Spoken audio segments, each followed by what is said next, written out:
Hozir ayni damda kiyinish xonasidagi 26 nafar futbolchi va murabbiylar shtabi nimalarni his qilmoqda? Avvalo murabbiylar shtabimga, biz bilan birga ishlagan barcha insonlarga samimiy minnatdorlik bildiraman. Bu ajoyib jamoa, ajoyib murabbiylar shtabi va sport direktorimiz. Aynan mana shunday jamoasiz hech qanday natijaga erishib bo'lmaydi.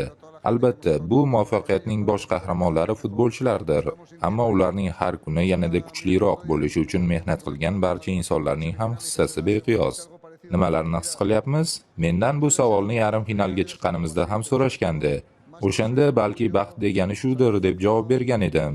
Endi esa aytishim mumkinki, ehtimol baxt aynan shunday tuyg'udir. Lekin bundan ham muhimi bu faxr, qoniqish va ajoyib insonlar hamda betakror futbolchilarga nisbatan cheksiz hurmat hissidir.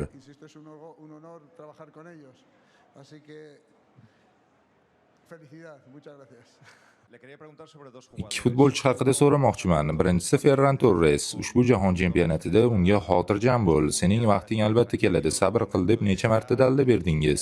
Ikkinchisi esa Lamine Yamal. U bilan hammasi joyidami? Bugun jamoaga yordam berish uchun maydonga tushishda undan juda katta kuch va iroda talab qilindimi?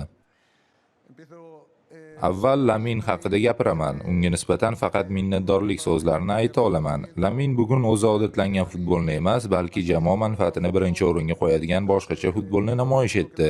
Menimcha, bu tajriba uning yanada ulg'ayishiga va hozirgidan ham kuchliroq futbolchiga aylanishiga xizmat qiladi.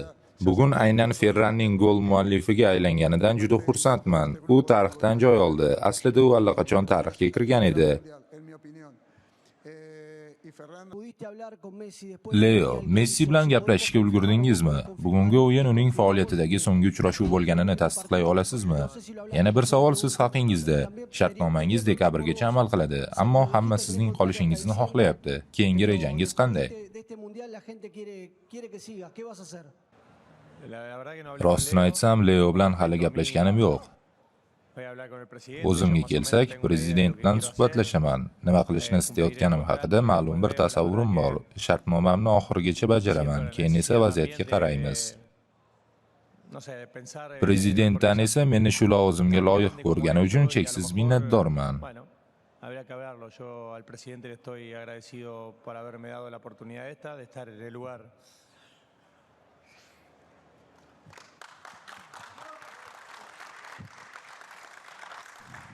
Bugun turgan o'rnimga kelishimga imkon bergani uchun.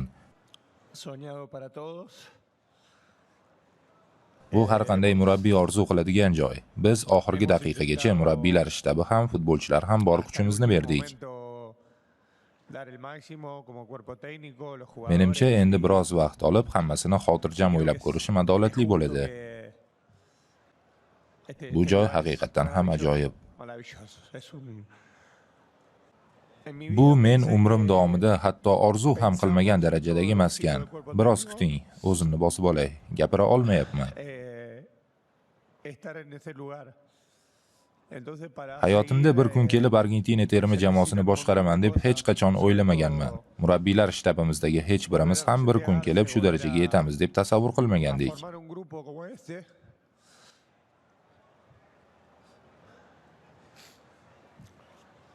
Shu sababli davom etish uchun juda ko'p narsa kerak bo'ladi. Bunday jamoani qayta yig'ish juda qiyin. Juda qiyin. Balki aynan shu fikr meni shu qadar larzaga solayotgandir. Kechirasiz.